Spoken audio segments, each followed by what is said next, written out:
So not too long ago, I put up a video about an 80-year-old store owner who used his gun to fight off a robber. A couple days later, the Fox 11 Los Angeles News went back to the store and interviewed the store owner. I want to break down this interview because there are a ton of nuggets in this interview that I think a lot of people can learn from, especially those people who are on the fence about the Second Amendment. When this happened to you on Sunday and you saw them coming in that door with that weapon that appeared to be an AR-15, what were your thoughts? There wasn't much time to think about it. It was just the guy pointed the gun directly at me. Then it's him or me. The moment you present a deadly weapon to force me to do something I don't want to do, that means you're willing to kill me if I don't do it. Is this always the case? No, but I'm not giving the benefit of the doubt to someone who is trying to rob me with a gun. People comply with robbers all the time and they still get shot. Some robbers just want to take a life, and you never know which type of robber you're dealing with. So it's either you or them. You acted right away. Frankly, if it had been me, I'd probably be dead. I wouldn't know what to do. I'd freeze, but you knew. Most of the people who have her mentality are people who rely on the government for their protection. Learning to shoot a gun effectively is not hard. Learning to shoot a gun extremely well is hard.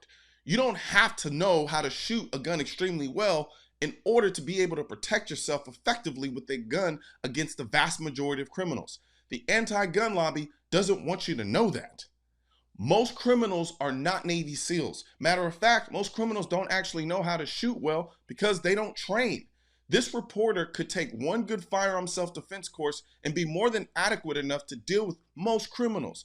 People have to stop thinking of themselves as helpless. The gun is the equalizer because no one, including criminals, want to be shot. I am not going to give him the chance. I mean, if I recognize the weapon, that's a semi-automatic gun, fast you can pull the trigger, maybe someone convert it to automatic, it's equivalent of a machine gun, I'm not going to let him get the first shot off at that point. The first thing you'll learn when you take a firearm self-defense course is that situational awareness will put you in the position to win most gunfights.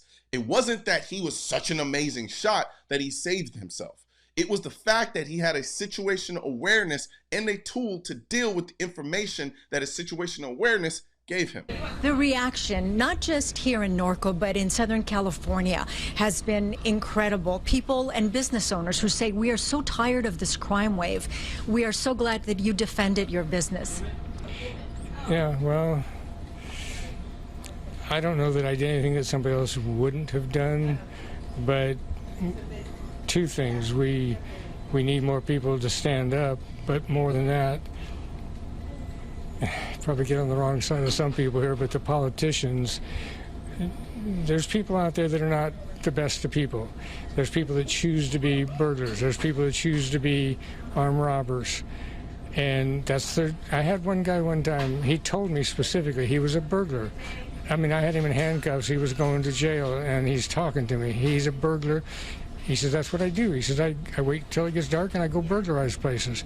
So these people that can continually get let out now, it's been really bad the last year.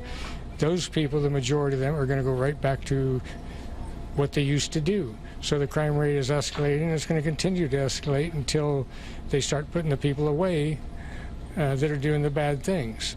And as far as here and my place, it wouldn't have done any good to call the local sheriffs. They can't get here that quick. This whole thing, from the time I saw him coming around the side of the building to coming in the door, and what happened, 10 seconds. The actual thing from when he pointed his gun at me, half, 3/4 of a second, because I'm not waiting. When you point that gun directly at me and you're that close to me and I see what you're carrying, I'm not waiting. A lot of people in California live in a fantasy world. They think they can virtue signal their way out of problems. Criminals don't care about your virtue signal. As a matter of fact, they thrive on it because they understand how naive it makes you and thus makes their job so much easier. All these virtue signaling policies don't do anything but embolden criminals. That's why you see stuff like this. Back here in San Francisco, where 5 Walgreens stores around the city will be soon closing their doors for good. Brazen robberies like this one have become an epidemic. Reality also doesn't care about your virtue signal. You can make all the gun laws you want. Criminals will still have guns, and they'll use these guns to victimize you, and the cops won't be able to do anything about it because they can't get there in time to do anything about it. This means you are the only person responsible for your safety. Now, you saw them in the parking lot, and the first tip-off was when he put his mask over his face? First tip-off, I saw him through the front door drive into this parking lot. But they didn't park where a normal person would park. So that was a red flag. Then they parked on the side of the building where they're basically out of sight. That was the second red flag. When I looked and saw them getting out of the vehicle, they got gloves, masks, a weapon. That just solidified the deal for me. I knew what was coming. This is situational awareness 101. It's not just about having a gun. It's about being aware enough about your surroundings that you can get to your gun fast enough to protect yourself. Too many people walk around life like nothing can happen. Then when it does, they say stupid stuff like, I never thought it could happen here. Situational awareness will save your life. Pay attention to what's going on around you, because a gun means nothing if you can't get to it in time. Now, right after the shooting, you got sick. You had a heart attack. How are you doing? As far as I know, I'm doing better. I'm doing a lot better than I was that night. It was traumatic. Yeah, I don't know what caused it. Maybe I'm just old. Well, you're 80 years old, and we're all in shock and just amazed at how you reacted in such an intense moment with that man walking in with that weapon. That's the reality of using your gun in self-defense. You carry a gun because you value life so much that you want to protect it. However, the paradox is that sometimes people will force you to take a life in order to protect life. That comes with a massive amount of stress. That's not even factoring in the added stress and money that comes from situations where you have to go to court to defend yourself if there isn't a video to make it clear that it was justified. What's your advice to business owners who are just so fed up with this crime? Okay, yeah, you can do what I did, but what you really need to do is put some pressure on the politicians, because they got no clue what's really going on out here in the real world. I could start naming names, but there's a whole lot of them that are creating major problems for business owners, but for local law enforcement, they're creating problems for them. I'm sure they go out and risk their lives taking people into custody to see them get let out with no bail. And a lot of these people are career criminals. I'm not talking about the guy that goofed up one time, made one mistake. I'm talking about the career criminals. They're career criminals. They need to be locked up. He won't name names, but I will. Gavin Newsom. He spends more time researching the best hair gel that he can use than he does the policies that could actually help the people of California. But I don't really blame him. I blame the people who keep voting for him and people like him. Stop doing this stupid shit and then cry about the crime in your community. You voted for it. Some of y'all need to start voting with your ears and your brain. It doesn't take a genius to see that the California policies aren't working. Nobody wants to live there. Taxes are insane. Cost of living is insane. Crime is through the roof. And the politicians care more about looking progressive than doing anything to actually solve problems. If this were to happen again, you would not hesitate? No. Your message to the bad guys? This isn't a good place to pick. Criminals are not looking for a fight. They're looking for easy victims. I'm almost certain that the guys that tried to rob this store saw this old man and thought he was weak. Little did they know this old man had a gun and he knew how to use it.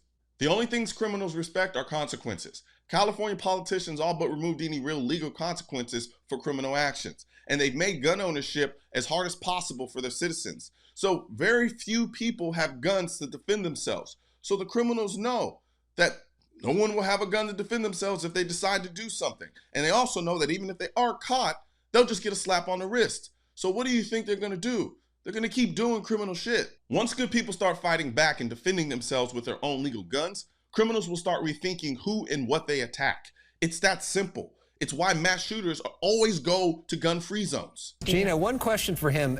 Was he in the military? Does he have much experience with shooting? How is he such a good shot? It's honestly really annoying when people ask you if you're a cop or if you were in the military when they find out that you can shoot. Bro, we have a whole Second Amendment protecting your right to own a gun without having to be in the military or police force. You don't have to be a cop or in the military to learn how to shoot. There are gun ranges all over the country and trainers all over the country ready and willing to train regular people how to shoot.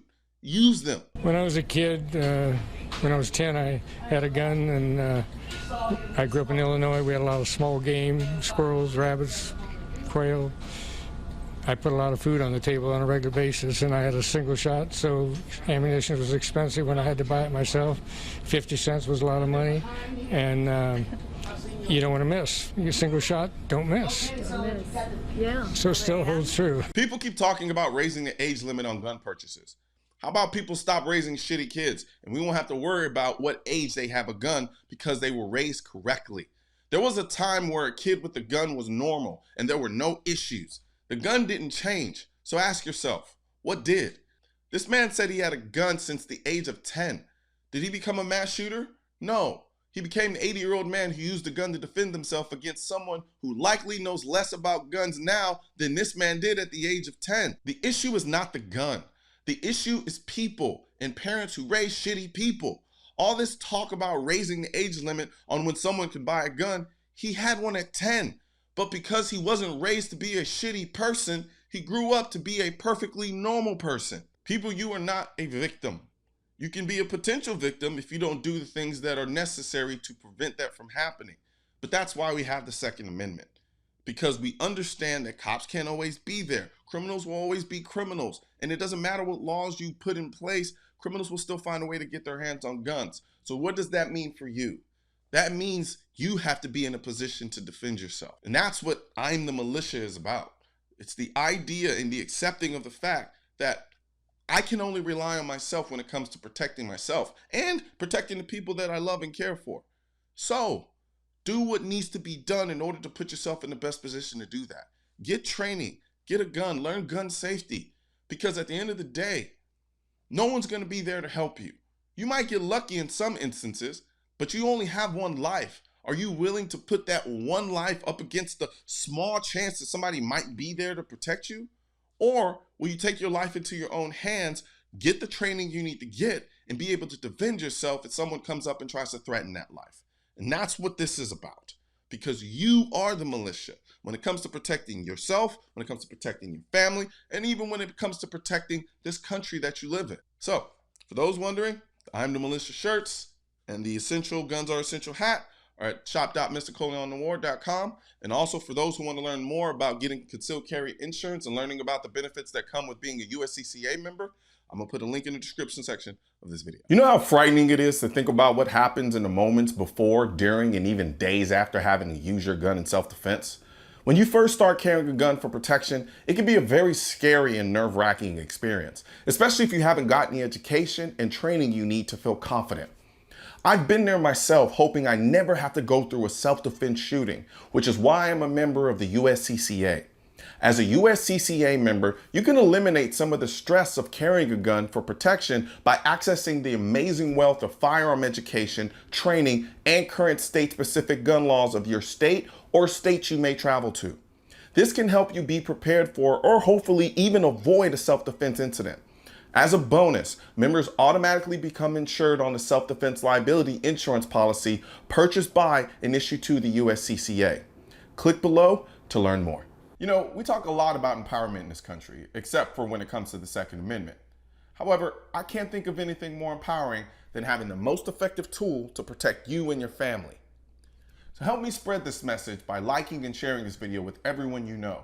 And don't forget to subscribe and leave a comment, because the Second Amendment, when it said militia, it wasn't talking about the government. It was talking about you.